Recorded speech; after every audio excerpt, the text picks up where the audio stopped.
What's up, everybody? I'm Josh Menz. I am a student here at Texas State University, and what you're seeing, this is the office of Dale Blasingame, one of my professors, and you'll see. What in the world is happening here?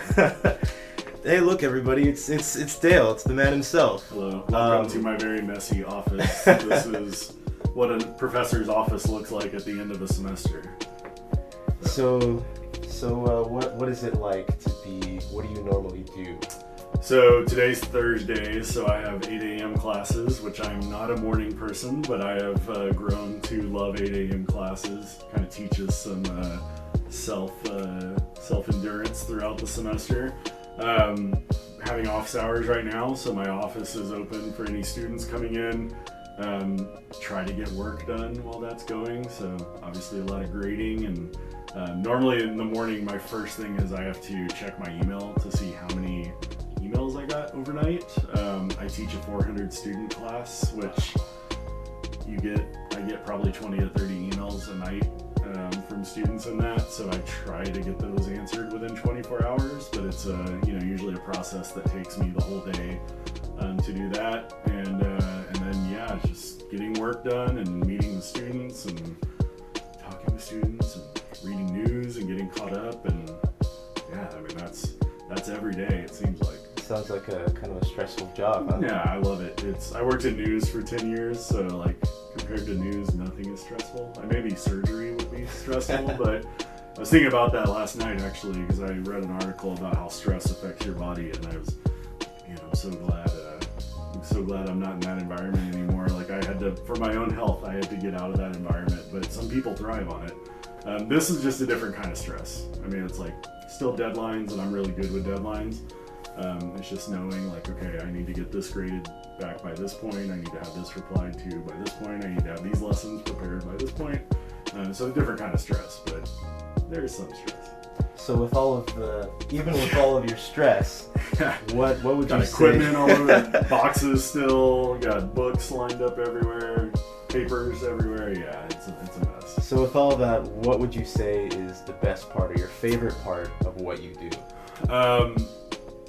Personally, my favorite part of this job is when that light bulb turns on with a student, when a student either gets it from day one and then just does amazing work all semester, or similarly when a student struggled and then they start to, they see the big picture and see what you've been trying to teach them all semester, and then even if it's the last assignment of the semester, if they can turn it around and do some great work, that's always fantastic.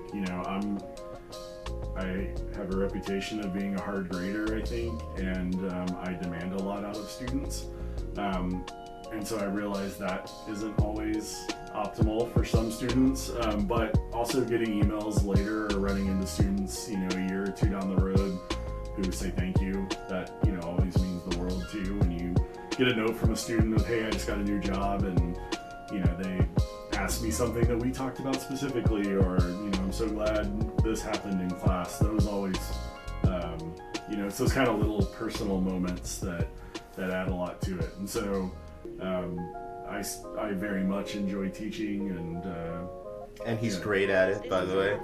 I know from experience he's really good at it. Josh is trying to butter up. Any good student knows how to butter.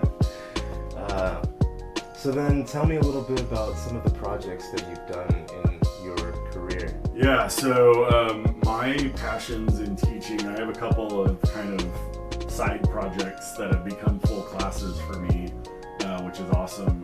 I started a parks journalism class, or a parks storytelling class, a couple years ago. I have a big passion for our parks, and travel around the country every chance I get, and so I was meeting with Texas Parks and Wildlife one day to write an article for them, and they were just like, would you want to teach a class with us? I was like, yes, I very much would, and it literally started that simply. So we take, every spring, we started taking students to state parks, where they were producing photo and video content using only their phones for Texas Parks and Wildlife. to be shared on social. And then out of that was born our first Study in America program, where Kim Fox and I, one of my great colleagues, got a grant to turn that little state parks class into a state and national parks class. So last summer, for the first time, we took 9 students on the road for 2 weeks. They got 6 credit hours, much like a study abroad trip, but it's more affordable because we're staying here in the United States. This summer we have 14 students, so we went from having 9 applicants and 9 students to having 25 applicants and 14 accepted into the program. And this summer we're taking them to Palo Duro Canyon, Caprock Canyons here in Texas, the Grand Canyon, Zion National Park, Mesa Verde National Park, and Great Sand Dunes National Park. So kind of bigger parks, more driving time, obviously. We stayed in Texas last year and New Mexico. But yeah, it should be great. And so I'm able to do that, which marries like my 2 passions, parks and mobile especially. And then I also love drones, so I get to teach our drones classes here, getting students hopefully prepared to take the Part 107 exam, which is what you need in order to do any type of commercial drone work. So I'm a commercial drone pilot, certified drone pilot, and get to transfer that knowledge over to the students. So those are really cool, and those are just kind of like the side classes that I teach in addition to the main classes that I teach. So then, with all these big projects, you've met a lot of big names, small names. Can you tell me a little bit about some of the connections that you've made? Yeah,